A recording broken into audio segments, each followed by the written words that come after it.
We're here at Rollag, Minnesota, and this is a replica of the Titanic. The whistle, they're going to be blowing it in a couple minutes, so we'll just wait and so you guys could all hear it.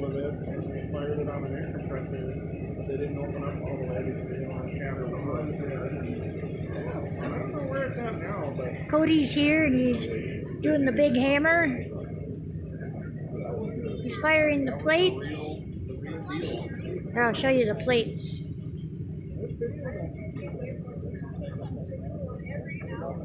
It's a big hammer and it makes the plates. So we're gonna be doing that after the whistle. I guess the real Titanic whistles, they had it up in Minneapolis, and they were expecting like maybe 3,000-4,000 people, and like the whole city came out to hear it. It was just amazing. So.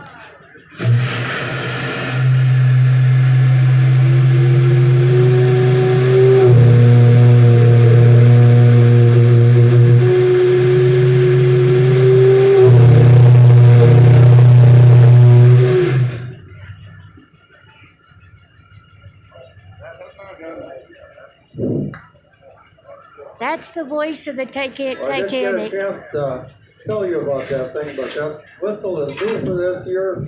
That's a replica of what came off the Titanic. And if you look at that board over right by the Montana, it says in 1912, I think that was the loudest whistle that ever been made or something, and you could hear it for, I don't know if it said 11 or 13 miles or something like that. For all the years prior, we just had a single whistle up there, but I went up this summer. And sometimes you can just feel it when they blow it. You hear it, but sometimes you just won't hear it. You just feel it. So we're going to be giving a demonstration here on a steam-powered forging hammer. This hammer came out of the Great Northern Burlington Northern Trout in St. Paul, Minnesota. We got it here at Rollag in the early 1970s. During that period of time, there was a lot of this big industrial equipment that was getting scrapped. And built by Rollag and other shows.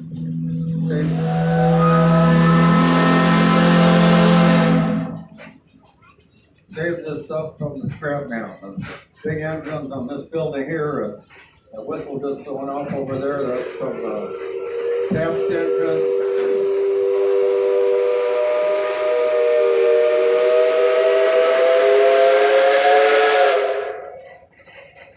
The whistle just went off over there from that Pabst engine that came out of Pabst breweries in Milwaukee. And when that got, there was Ellis Stromers that built two of them. That's a 2.5-story tall engine, but they built two of them to generate all the power for Pabst. And when they got taken out and scrapped, we got one, the other one got scrapped, and we got one of them here. So we're very fortunate to have that. So then.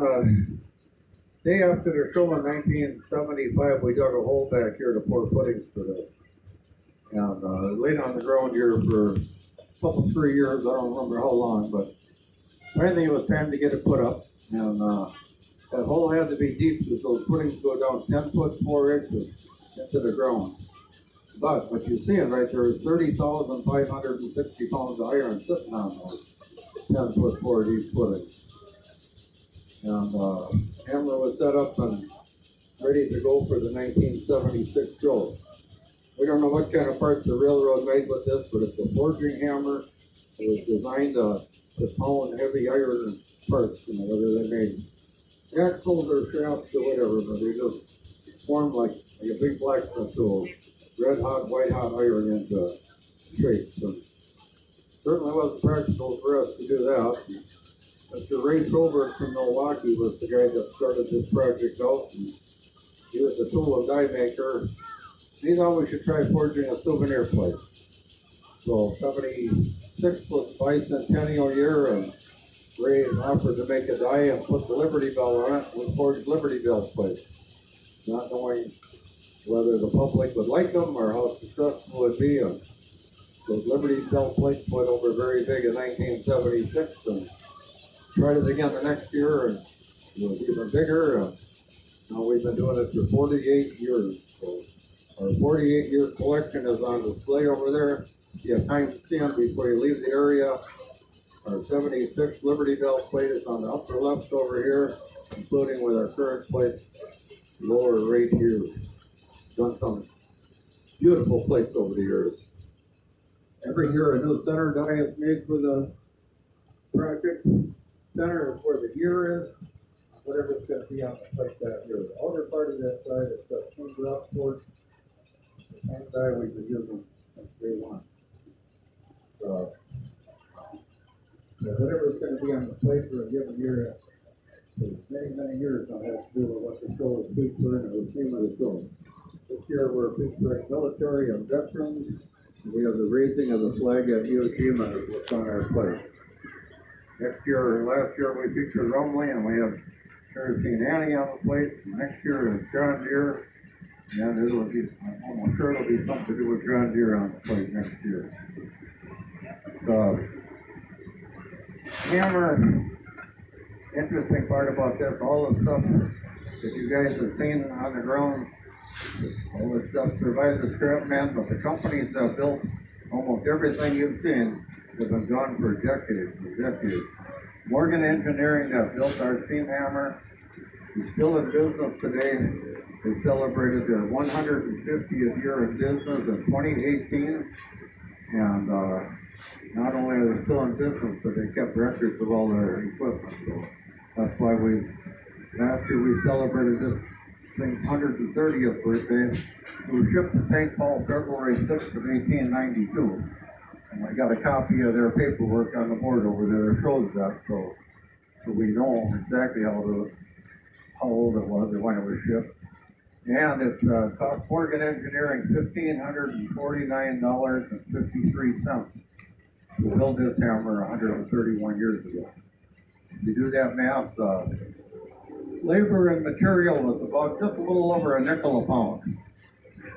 So, and the representative from Morgan Engineering that I've been communicating with for the last few years and trying to get them to come from Alliance, Ohio. And finally, they were here Friday and Saturday, so it's very, very, very interesting to meet them. And they have kind of acknowledged that this is the oldest piece of their equipment that they know that's still in operating condition, so then they got to see us. They also brought us some stuff showing what kind of work they're doing now, which is kind of interesting too. They're making retractable roofs for stadiums. They're still making big trains. Obviously, they're not making steam hammers anymore, but that was very interesting. So we got steam from the boiler behind you, it's placed underground. It's up there with a tin cylinder mouth. The red part is the actual hammer. That weighs 1,500 pounds. The operator raises that up and forces it down with tin pressure. This is a 1,500 pound forging hammer. That's how these machines are rated. What the weight of the working hammer was. So we're taking a souvenir plate. We didn't want one hit. So this thing is doing totally different than it was designed to do. We want to design the pound and make a souvenir plate. We might need one good hit. As you're going to see right now, up through the last, we have one more demonstration of stamping. But we've got a flat piece of aluminum in the dies with one hip. We'll come up with stamping on it. Then we'll unbolt that die, and the second operation are cookie cutters on the end. And these trims. What you're going to see right now is more of a dramatic operation. We come all the way up to these posts. We don't want to inside the posts. We want to come up that close, you know. You'll feel the impact a little bit. You're maybe going to jump.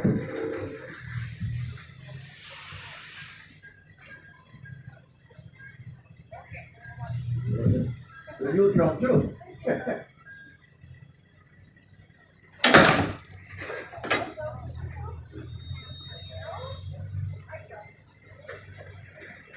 You were his insurance policy.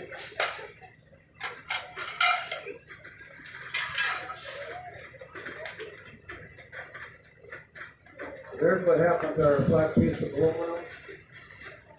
But 1/8 inch very soft aluminum.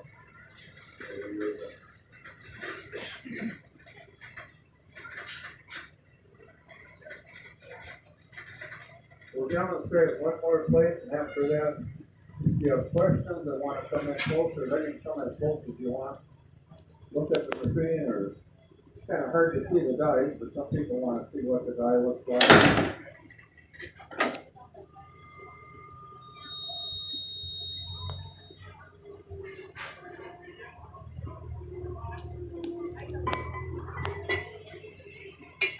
It is safe now to come in as close as you want. We'll be happy to answer questions. Whatever you want.